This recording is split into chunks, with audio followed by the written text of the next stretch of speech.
On February 22, 1732, in the quiet settlement of Pope's Creek in Westmoreland County, Virginia, a child was born who would one day alter the destiny of an entire nation.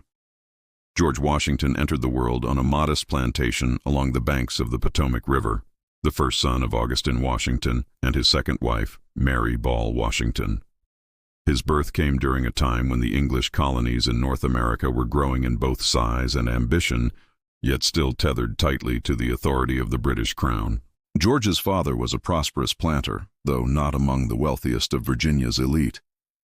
Augustine had inherited land, operated ironworks, and maintained several plantations, which provided George with a childhood surrounded by the rhythms of colonial gentry life.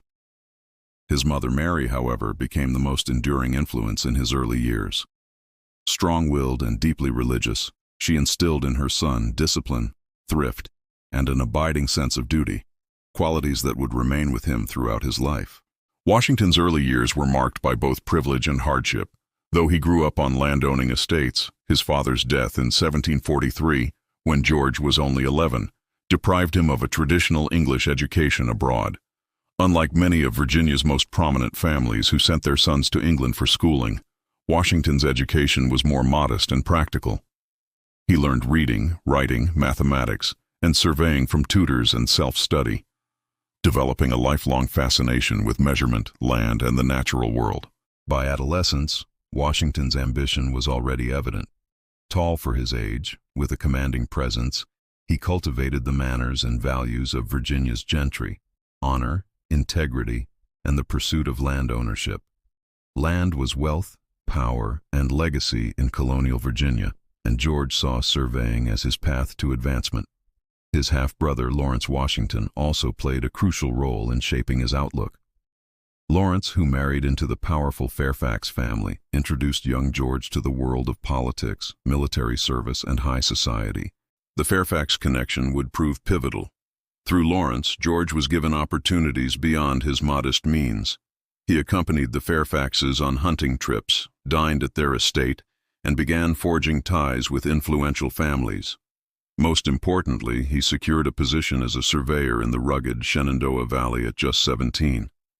Here, Washington faced the challenges of wilderness life, sleeping outdoors, navigating rivers, and mapping vast tracts of unsettled land. The work hardened him physically and mentally, and it provided him with the financial independence that fueled his rise in Virginia society. Yet Washington's ambitions stretched beyond surveying. He admired military life, inspired by stories of valor and service. The death of his beloved brother Lawrence in 1752 opened a new door.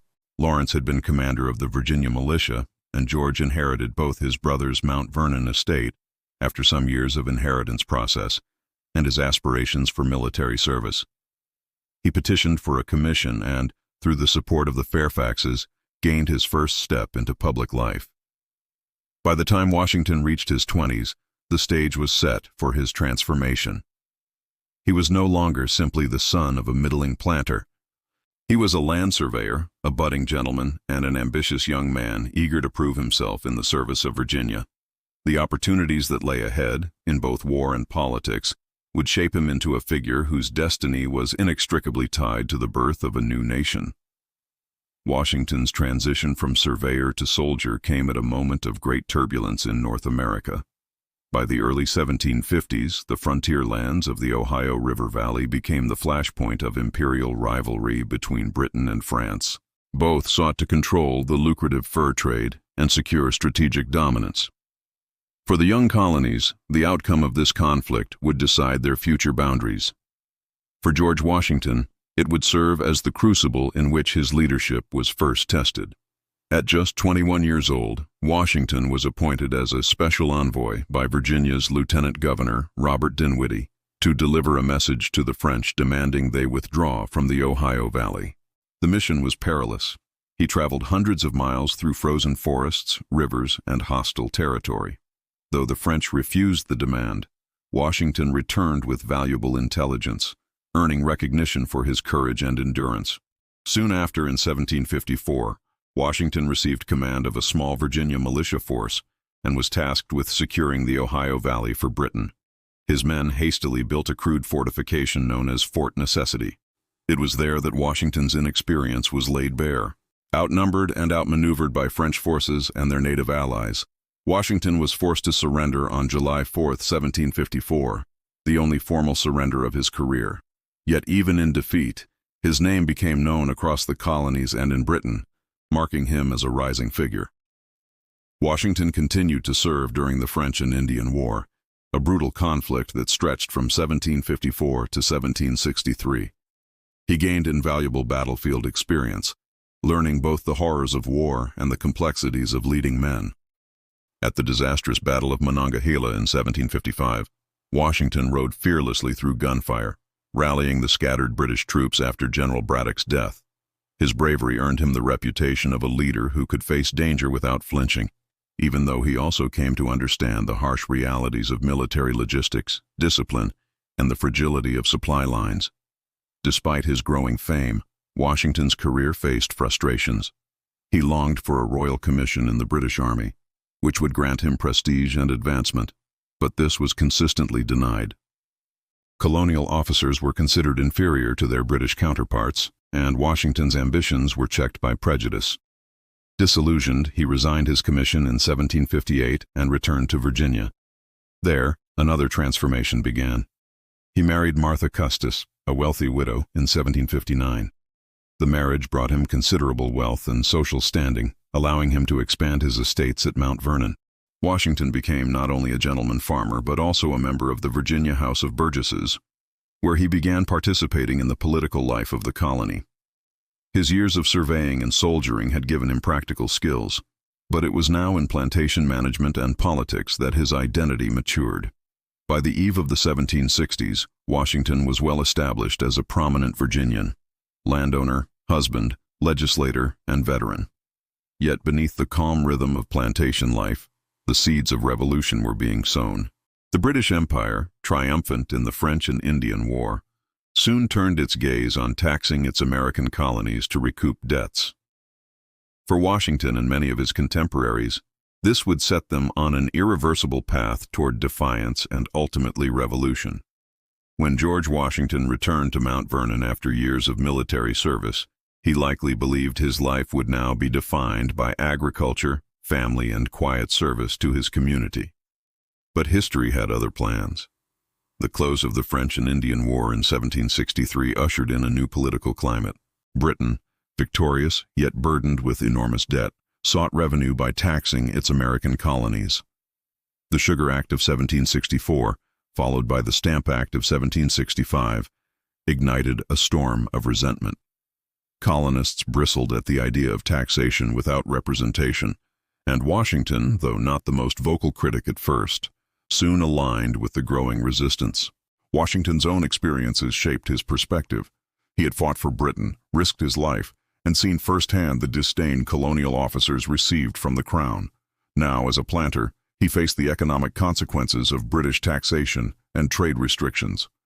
His position in the Virginia House of Burgesses exposed him to fiery speeches by Patrick Henry and other patriots, and he quietly but firmly joined their cause.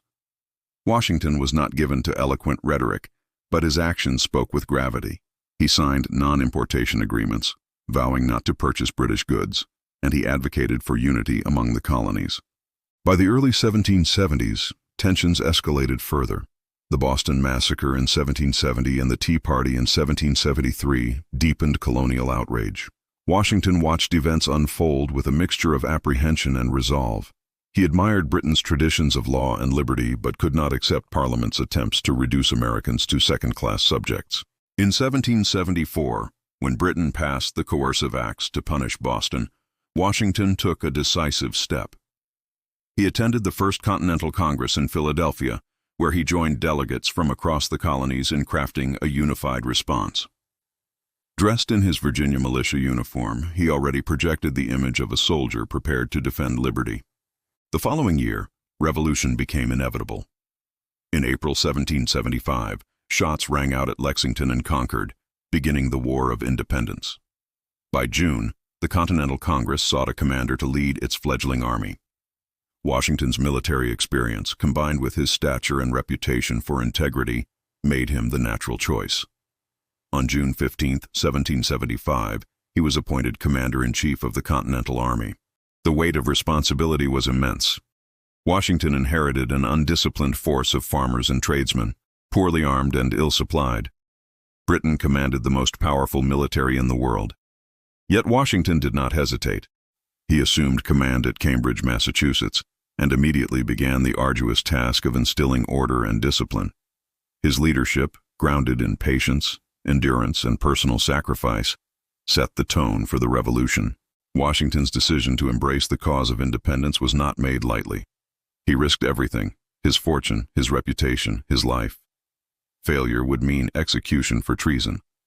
But Washington believed the struggle transcended personal fate. It was about liberty, self-determination, and the chance for a new kind of society. As the colonies declared independence in July 1776, Washington stood at the forefront of history. His journey from a young surveyor in Virginia to the leader of a revolutionary army was complete. Ahead lay years of hardship, defeat, perseverance, and eventual triumph. The revolution would test him more than any other chapter of his life, but it would also define him as the indispensable man of America's birth. George Washington's tenure as Commander-in-Chief of the Continental Army was a crucible of endurance and leadership. He took command of an army that was inexperienced, poorly clothed, and badly supplied. His opponent, the British Empire, fielded professional soldiers, seasoned commanders, and a powerful navy. From the outset, Washington knew that victory would not come through direct confrontation alone, but through persistence, strategy, and the ability to keep the cause alive until opportunity struck. In 1776, Washington faced one of his gravest tests. After the Declaration of Independence, British forces launched a massive campaign to seize New York. Washington's army, unprepared for the sheer scale of Britain's might, suffered a string of defeats, retreating from Brooklyn, Manhattan, and across New Jersey. By December, morale was low, enlistments were expiring, and many doubted the revolution could survive. Yet Washington refused to yield. In a daring stroke, he led his men across the icy Delaware River on Christmas night, surprising Hessian troops at Trenton. The victory, followed by another at Princeton, reinvigorated the cause and demonstrated Washington's ability to turn desperation into triumph. Still, the war dragged on. Washington endured constant struggles with Congress, which lacked funds to properly supply the army. His men often marched without shoes, starved through harsh winters, and endured diseases in cramped camps. At Valley Forge in 1777-1778, Washington's leadership was tested more than ever. The turning point came with foreign aid. France, impressed by the American victory at Saratoga in 1777, formally allied with the United States in 1778. This shifted the balance of power, forcing Britain to fight a global war. Washington coordinated strategies with French forces, carefully preserving his army while striking opportunistically. For years, Washington waged a war of attrition, avoiding battles that could annihilate his army while seizing moments to strike decisively. His ultimate test came in 1781 at Yorktown, Virginia. With French naval support and troops under General Rochambeau, Washington laid siege to British General Cornwallis. After weeks of bombardment, Cornwallis surrendered, effectively ending major combat. The triumph at Yorktown was the culmination of Washington's perseverance and strategic patience. Even after victory, Washington displayed unmatched character. Many expected him to seize power, perhaps even declare himself king. Instead, he resigned his commission to Congress in 1783, returning to private life. This act stunned the world, for generals throughout history had clung to power. Washington, however, believed true greatness lay in self-restraint. His leadership during the Revolution secured not only American independence, but also his place as a symbol of Republican virtue. He had become the embodiment of sacrifice for the common good, a leader who placed principle above personal ambition. Yet his service to the new nation was not over. The fragile republic soon faced new challenges, and once again, Washington would be called from retirement. After the Revolution, Washington longed for the peace of Mount Vernon. He resumed plantation life, managing crops, hosting visitors, and seeking tranquility. But the fledgling United States was beset with turmoil. The Articles of Confederation, America's first governing framework, proved weak, unable to resolve economic crises or unify the states. Calls grew for a stronger central government, and Washington's name was frequently invoked as the only figure capable of uniting the nation. Reluctantly, Washington returned to public life. In 1787, he presided over the Constitutional Convention in Philadelphia, where delegates debated the shape of the new government. His presence lent credibility to the proceedings, and though he spoke little, his leadership helped ensure compromise and consensus. The resulting Constitution created a stronger federal government with checks and balances, a framework that endures to this day. When the time came to elect the first president, there was no serious rival. In 1789, George Washington was unanimously chosen as the first president of the United States. He accepted with humility, aware of the immense responsibility. His actions would set precedents for all who followed. Washington established the dignity of the presidency. He formed the first cabinet, appointing men like Thomas Jefferson as Secretary of State and Alexander Hamilton as Secretary of the Treasury. He navigated deep political divisions between Federalists and Democratic Republicans, striving to remain above factional disputes. His leadership style was deliberate, cautious, and grounded in consensus, reflecting his belief that the presidency should serve the nation, not personal ambition. Among his key challenges was stabilizing the economy. Hamilton's financial program, assumption of state debts, creation of a national bank, and encouragement of manufacturing sparked fierce debate, but Washington's support ensured its adoption. His administration also faced domestic unrest, most notably the Whiskey Rebellion in 1794. When farmers resisted a federal tax, Washington personally led troops to enforce the law, demonstrating the government's authority while also pardoning the rebels to show restraint. Foreign policy tested Washington even more. The French Revolution and subsequent wars in Europe threatened to draw the United States into conflict. Washington, recognizing the nation's fragility, proclaimed neutrality in 1793. His stance preserved peace but angered partisans on both sides. His farewell address later warned against entangling alliances and the dangers of political factions, words that would echo through generations. After 2 terms, Washington made another historic decision. He declined a third. By voluntarily stepping down in 1797, he established the precedent of peaceful transition of power. His presidency had laid the foundation for governance, balancing strength with restraint, and proving that Republican government could endure. In retirement, Washington returned once more to Mount Vernon, eager to live out his days as a planter. Yet even in retirement his influence remained. Visitors from around the world sought his counsel, and his opinions carried great weight in political affairs. Though weary of partisanship, he remained a revered symbol of unity. In 1798, as tensions with France threatened war, President John Adams appointed Washington as commander of a provisional army. Though largely symbolic, the appointment underscored how indispensable he remained to the young republic. Washington accepted but left active duties to others, remaining mostly at Mount Vernon. His final years were spent managing his estate and reflecting on the future of his country. He took significant steps to manage his legacy, including the decision to free his enslaved workers upon his wife's death, a rare act among Virginia's planters, though it could not erase his lifelong participation in slavery. Washington was a man of his time, yet his choice signaled a recognition of liberty's contradictions. On December 12, 1799, Washington caught a severe throat infection after riding in cold rain.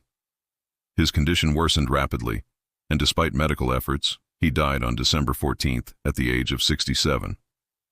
The news shocked the nation. Mourning spread from towns and cities to remote frontiers.